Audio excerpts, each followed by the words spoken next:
She looked at him like he was dirt. A black man sitting in her fancy restaurant? In her restaurant? No way. She marched over, voice dripping with disgust. Sir, you need to leave. We don't serve people like you. He glanced up, calm. People like me? She smirked. Exactly.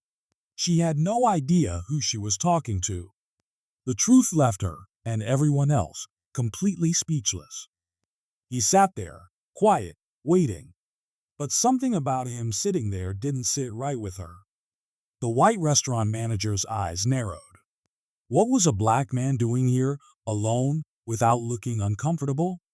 Did he really think he belonged in her restaurant? She walked over, heels clicking sharply against the floor. Her arms were crossed before she even reached him. Sir, can I help you? But her tone wasn't helpful. It was sharp, cold, dismissive. The man barely looked up. It like a menu. A menu? She scoffed. I don't think you understand. This isn't the type of place you can just walk into. His gaze met hers, calm and unreadable. I have a reservation. A pause. A long one. The air in the restaurant felt heavier. A few customers nearby shifted in their seats. The waiter standing behind the manager looked nervous. She blinked, then laughed. You? A reservation? Here? The way she said it was sharp, mocking, as if the very idea of a black man reserving a table in her restaurant was hilarious. Sir, let's not waste each other's time, she sighed dramatically. We both know you don't have a reservation. But something was off. The man still wasn't reacting the way she expected. He wasn't begging. He wasn't arguing. He just watched her. Was he testing her? She turned to the nearest waiter. Tell him to leave. The waiter hesitated, his hands clenched at his sides as if debating whether to speak. But the man spoke first. Check your list. Her jaw tightened. Was this some kind of game? Why was he still so calm? The waiter, clearly uncomfortable, hesitated again. Mom, I think. She cut him off with a sharp glare. Enough. I make the decisions here. Then she turned back to the man. You need to leave. Now. This time, he didn't respond. He just watched her with that same steady gaze. She hated that look. It was as if he wasn't intimidated, as if he was waiting for something. Fine. If he wouldn't leave, she'd make him leave. She pulled out her phone.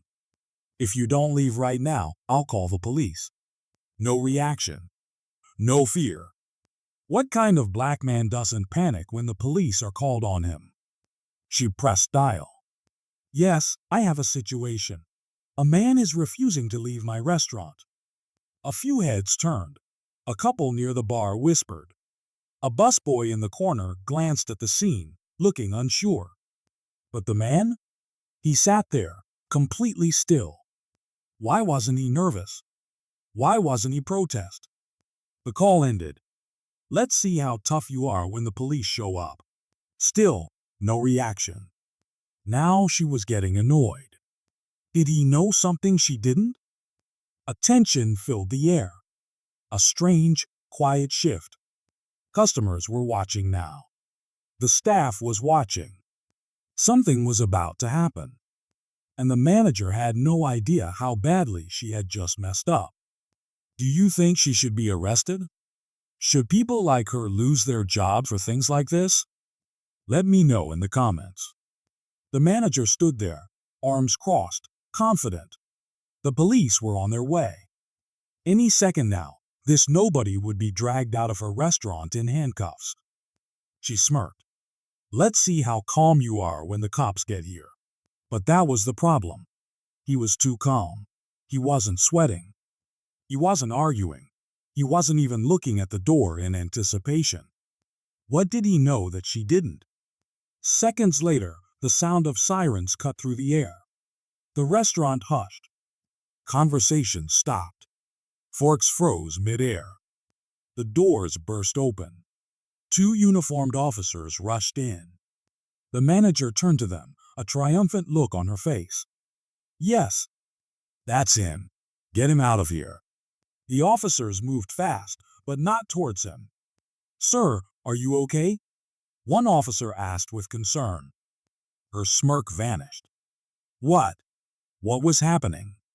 The man finally looked up, calm, composed, unreadable. I'm fine. The manager blinked. Fine? He should be panicking. He should be making excuses. He should be. What do you mean fine? Arrest him, she barked. The officers ignored her. Instead, one of them turned to her. Mom, do you even know who this man is? Her heart skipped a beat. The customers were watching. Some were even recording. The waitstaff stood frozen, eyes darting between her and the officers. She scoffed, folding her arms again. Yeah, some guy who thinks he can eat where he doesn't belong. Silence. The officer took a slow breath. Mom, this is Chief Josiah Carter, Chief of Police. Everything stopped. The floor beneath her might as well have disappeared.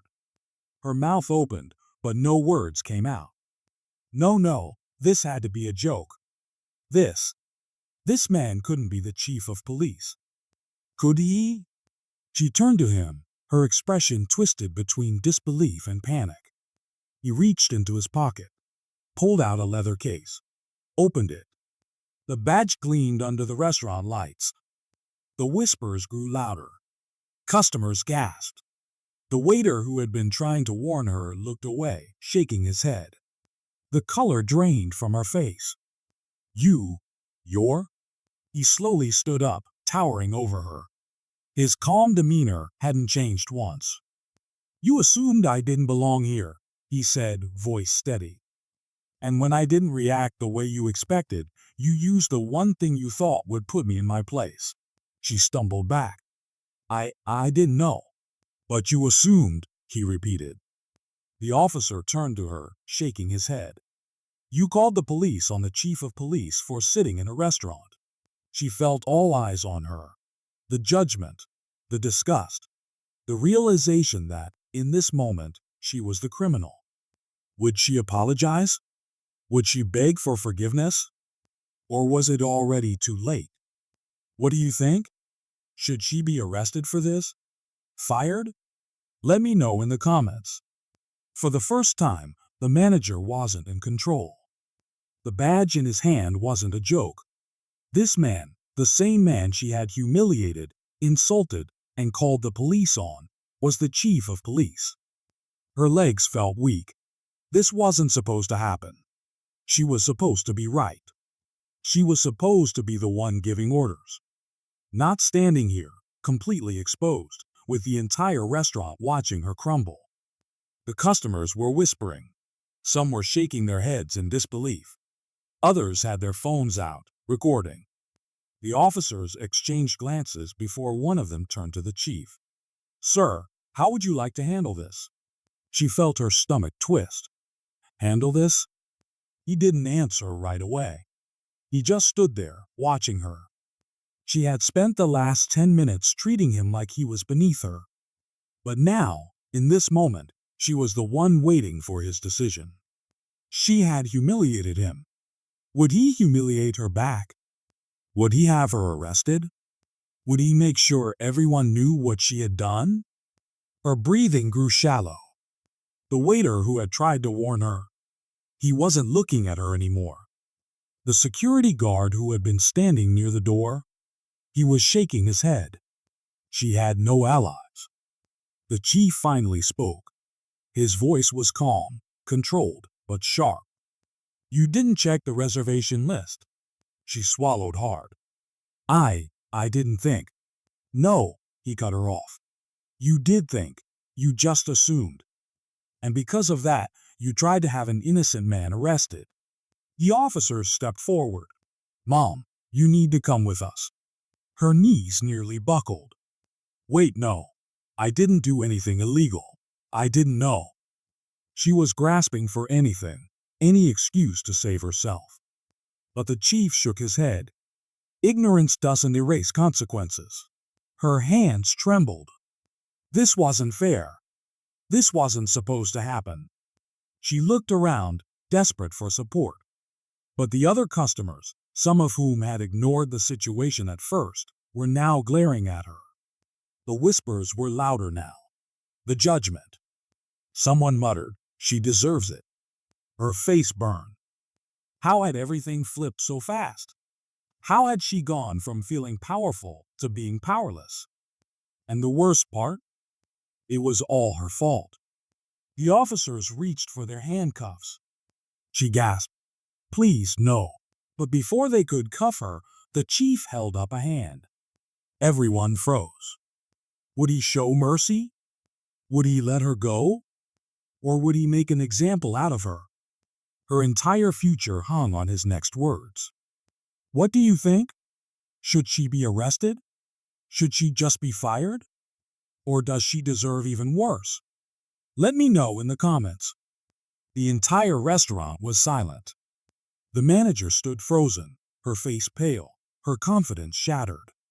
The weight of what she had done was sinking in, but it was too late. The officers looked at the chief, waiting for his decision. The crowd watched, some holding their breath. Would he have her arrested? He exhaled slowly, eyes never leaving hers. "You're lucky I'm not pressing charges," he said. Her chest rose and fell rapidly. "To thank you. I didn't mean." "No," he cut her off. "You did mean it.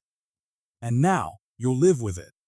The restaurant owner, who had been watching in shock, finally spoke.